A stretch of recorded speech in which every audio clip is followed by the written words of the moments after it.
Hello, everyone. Welcome, welcome. Thank you all so much for joining me today. Today is going to be very important talk for wives, women, marriages, and anybody in a relationship because Tina Campbell, who is one of the members of Mary Mary, the news came out that her husband divorced her.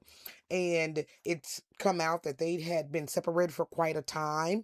And even she said that over the last 7 years that she had been through a lot. She had pulled back from public life, and then they went on a show, and Teddy, which was her husband's name, admitted that he had cheated on her so many times that he had lost count. And so, as I was looking at this situation as a wife of 36 years and a mother, I wanted to share, based on God's word, what I see happening here and to warn women who are in long term relationships with men who are cheating on them or abusing them or treating them bad in some way that God does not require us to stay in these relationships. So why do women then, if God doesn't require it, they say they Christians, they read the Bible, if God does not require it, why do they stay? And some signs that you may have in your relationship to look for to make sure that you are displeasing God in any way in your relationship by staying after He's already given you an out. I truly believe, and this is my opinion, and this is just based on me being a wife coach, me working with wives over the last 36 years, even in my own relationship. I do find that women who stay in relationships with men who cheat on them constantly are really the victims of narcissists. Normally, these men are narcissists. And so that's one reason they stay because they love bomb you, they gaslight you, they tell you you're the only one for them and they'll never leave you. And he even made a reference that if she ever left him, that he would run after her.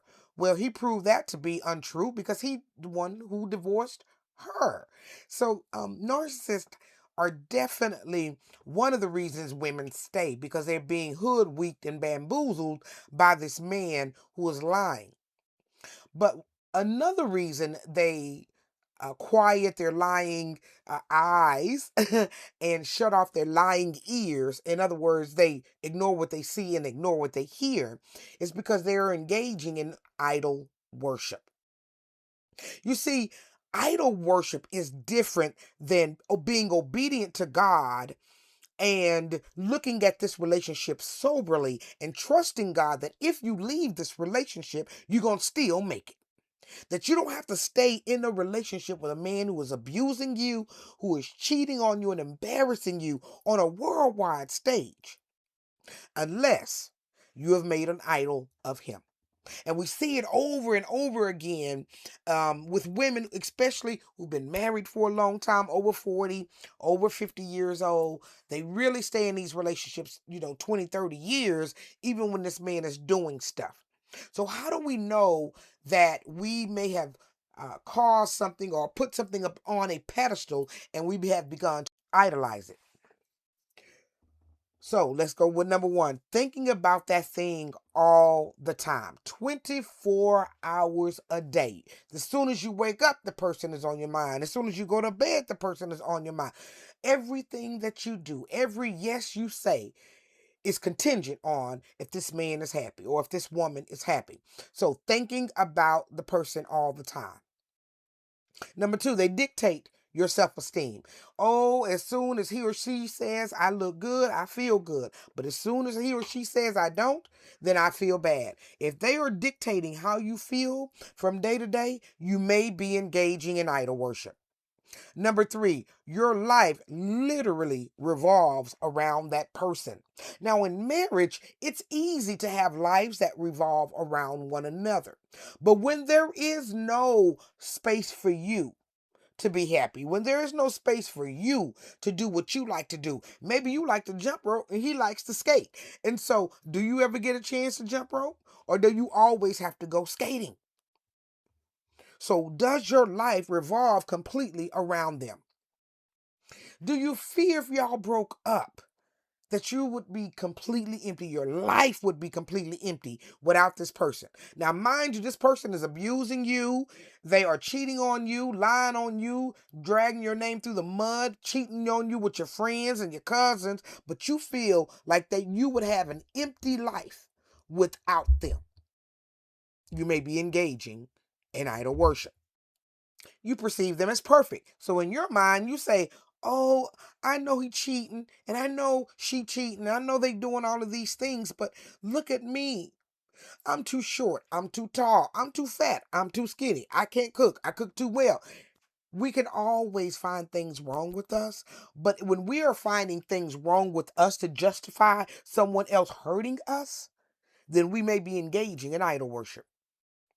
Disobeying your core values, knowing something is wrong and continuing to do it, knowing that it's wrong to stay with a man who's constantly cheating on you and putting you in danger, putting your life in danger. You're disobeying something that is core to you, your health, your safety. So whenever you put yourself in risk because you want someone in your life, you may want to, kind of check your worship meter. They are your primary joy.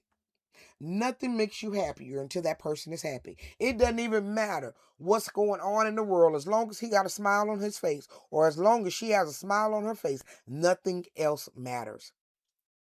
The joy of the Lord is my strength.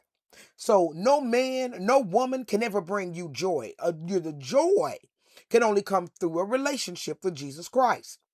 And so this thought that a man or woman can bring you joy can fill a hole inside of you that cannot be filled by a human being. It's unfair, and again, it's idol worship. You looking to a man to do what only God can do. You looking to a woman for only what God can do. So you may be engaged in a little bit of idol worship. And then the last one, security. As long as they're in your world, you feel safe. Everything is going to be all right. You know what? As long as a person is a person, they can go hot one day, cold the next. You never know where it's going to begin or end. Do not put your life, your dreams, your hopes on what a man is going to do or what you hope a man is going to do. So I feel sorry. I really do for Tina.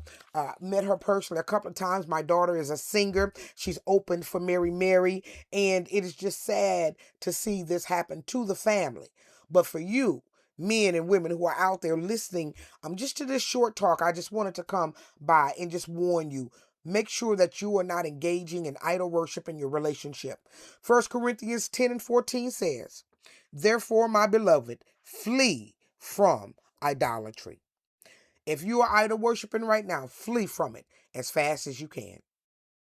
So I want to thank you for joining me for another great episode of Royal Black and Elite. Now listen, hit that like, share, and subscribe. I've left some great videos down below for you to watch. And if you think this message will help someone in your family and in your life, please share it with them. We don't want them engaging in idol worship and end up in a worse situation than when they began. All right, I'll see you all on another one, and y'all thank y'all so much.